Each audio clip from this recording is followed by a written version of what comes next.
ajenda hin beekun ture saniif live irratti na agartanii dhiifama isin jecha galatoomaa isin naaf heeruudhaaf itti aansuudhaan ammoo miidhaa uummataa osoo siyaasaa wajjin wal qabsiisuu baattan hedduu natti tola. Akkuma beekamu biyya teenya san keessatti dhiibban takka yoo gahe mootummaa yookaan immoo waa wayii wal qabsiisanii namoonni dhugaa osoo arganii dhossan hedduutu jira. Sababni nageenya isaanii ta'uu danda'a yookaan immoo quuqama qabaachuu dhabuurraa kan ka'e miidhaa abbootii keenyatii fi rakkina uummata kanaa osoo waa'ee siyaasatii wajjin wal qabsiisuu baanne uummanni kun hawaasa nagayaati. Hawaasa waan takka jireenya isaanii ooffataa jiru ummata harka qalleeyyiidha. Nigdiif yookaan waan isaan seeraan ala dalagaa jiranis hin jirtu. Osoo sanirratti xiyyeeffannee tana moomatiin dubbannee namni hedduunis dubbachaa jirtan haaluma sanillee naa ta'u immoo anis dabalatumaan osoo karaa saniin dubbannee akkam isiniif fakkaata waan jedhu yaada qaba. Kabiraati ammoo gargaarsi namoota keenyaa gizee hedduu yoo abbaan iyyatee firri dirmataa jetti Oromoon gizee mammaaktu namni yoo hin aniine namni na iyyansa khiyya dhagee ollaan natti hin dirmatu miidhaa khiyyaaf kanaafi waan goone nama birarraa isin eeginaadha ifii keenyaa waliif hojjenne sanboodan nama yoo kakaasne yoo waan jedhus nin qaba kanaafi waan haasawaa dheeressu hin qabu walumaan as keessa jirra hedduu galatoomadha itti fufaa ustaas. Thank you. Galato Michaltu Tenya Moaz, Tidabri, Ichiboda Kalatuman Karati Demu Kabnuti Devna. Durandurse, Assalamu alaikum wa rahmatullahi wa barakatuh. Wa alaikum salam wa rahmatullahi wa barakatuh. Isinundahu guddise singalatum fachum barbada. Sabni saatilleeni ummataaf hojjechuun hawaasa ofiitiif sagalee ta'uun carroomuudha. Carraa guddaa kana qaama gartee waan kana keessaa tokko hirmaata akka tokkotti naannoo keessaniif galatoomaadhaan irrattis naaf yeroo keessatti anquban qabu karan deemuu jira imalan deemuu jira leedha ammoo dhimma jala dhufee xiqqoo kumaan dhaggeeffachuu jirutti Alex illeen gubbaan dawwalee naamee obboleessa kiyyaa galatoomu dhimmi jiru haga ammaa dhaggeeffadhe waan jirus gaasilaa miidiyaa kana gubbaa walumaan jirra argaa jirra dhugumatti wantoota tokko gizee ilaaltu haalli jiru haala ulfaataa ta'uu ni argita.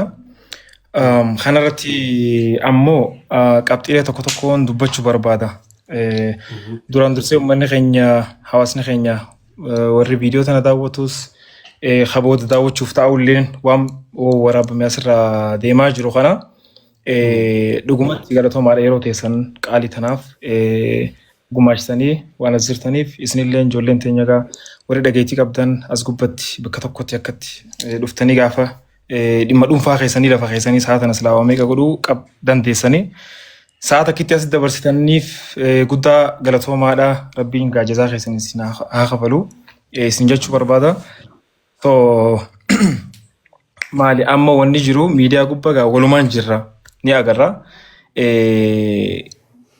Rakkoo ummata keenyarra gahaa jiru babal'ifannaa daangaatiin wal qabatee kanarratti ammoo lubbuulee lammiilee teenyaa to'aarsaaf dhiyaate isaantu bahuu jira. Bakka tokko qofatti illee miti kallattii afraniinuu iddoo garagaraatti illee waa hedduutti deemuu jira.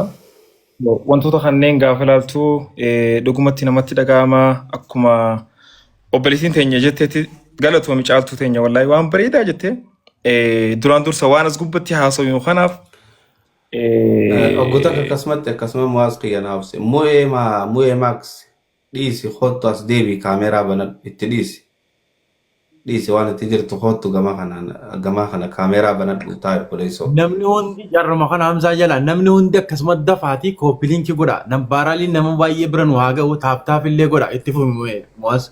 Itti ofi Moaz Qiyaniifam. Abshir. As biratti wanni jechuu barbaadu obboleettiin caaltuun qabxii guddaa kaaftee dhugaa dubbachuudhaa fi laal waan yeroo hedduu namni keenya hin hubanne tokkotu jira. Amma waan kana arragaa guyyaa isaatu gahee haala jirus waliin beena jechuun haalli wanta biyya teenyaa jechuun hajirus Afrikaa keessa jiraachuu wajjin Itoophiyaa jiraachuu wajjin ammoo dhimmi siyaasaa keessatti ammoo akka nama qaama bakka biraa jirutti yeroo hedduu involve godhuu dandeenyu kallattiidhaan yookaan ija nama hedduu duratti jechuudha. Kana jechuun ammoo guutumaa guututti dhimma kanarraa quban qabnu yookaan shoora keenya baachaa hin jirru jechuun miti. Kana akkasumatti walii hubachaa deemuu qabna. siyaasa wajjiin dhimmi kun osoo walitti dhufuu baatee natti tola. Because wanni kun namummaadha, humanityidha. Akkuma na laaleessutti isin laaleessa, feemasoota laaleessa, hoggantootas laaleessuu danda'uudha qaba. Qaama mootummaa jalaa kaasee haga gubbatti laaleessuu danda'uudha qaba. Milishaarraa kaasee haga poolisii haga hundatti laaleessuu danda'uudha qaba. Yeroo tokko inumaa siyaasa keenyatu badaa yoo kana dubbanne faa maal jaanii waan akkasiitu jira. No, dhimma akkasirratti jettuutu jira. Dhimmi kun ammoo osoo asitti lubbuun namaa bahu jirtu yoo warra waan kanaaf ati sagalee hin taane yoo dararaan tun itti fuftii miidhaan tun itti fuftii gartee barbadaa'insa kana caalaatu manca'insa kana caalaatu dhufaa deema. Kanaafuu wantoota akkanarratti ammoo dhimmi lubbuudha bakka dhimma seensitiiva. Dhimma waa hunda caaluu danda'uu qaba. Dhimma siyaasa achi lafa keessa put aside haayi kallattiin wanta guutuudhaan seenee nama hunda dhimma ilaallatuudha sagalee ta'uu danda'uu qabna.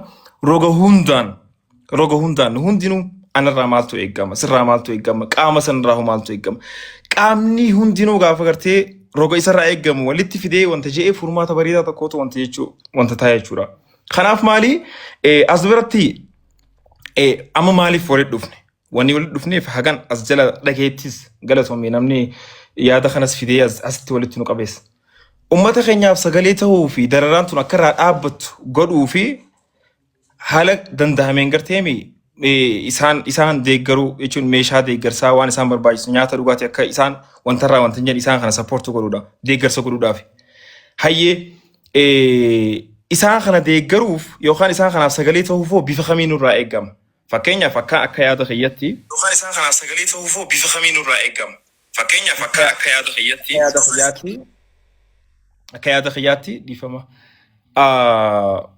Akka ijoollee miidiyaatti akka yaada kiyyaatti dhageettii qabnu sanaan yookaan falawarsii qabnu sanaan hordoftoota qabnu kanaan hordoftoota keenya kana biraa fi qaamota biraa sabaaf salammii biraa kana bira dabrees sagaleen teenya akka addunyaa biratti illee qaama afaan keenya hin beene afaan birootatiin akka wanta jettillee bifa kamiin sagalee taanaaf karaa mataa kiyyaatiin akka nuti yaadu yoo waan kana gabaabsee wanta je'een irra dabree gaariidha moo yoo carraa marsaa lammataa keessatti saanaa kan namtee fayyadamee irra dubbatu dhiifama.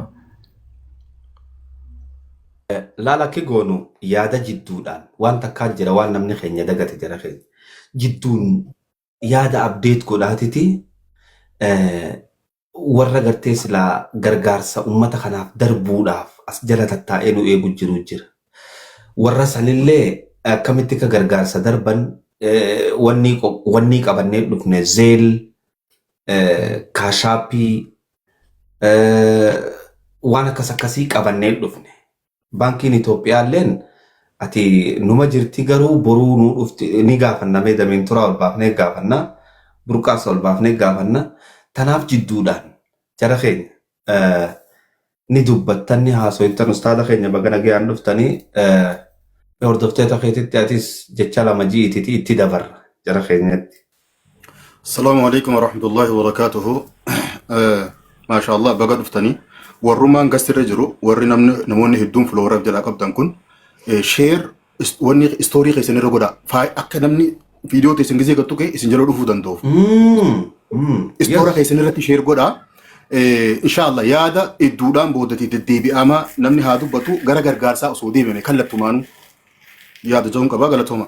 Waan namaa ta'u biran ta'a namni nu jalaa irra deemurra gara gargaarsaa. Akkasi istoorii keessan irratti godhamee jara keenya. Istoorii keessan irratti godhaa. Akkasi oliin isin guddisaa ustaada nama naa ol guddisaa deemamzaati nama naa ol guddisaa deeme warra zeel harkaa qabus damiin turaas ol naanaqaa deeme ammoo namuu viidiyoo babbanadhaatiti. Bakka riipoosti jettu sana laal ustaad bakka riipoosti jettuu fi istoora irratti namni hundinuu riipoosti godhaati san booda ammoo istoora irra godha baarakallahu fiik. Riipoostii fi istoora nuu godha galatooma wallahi akkana isin irraa balbaan.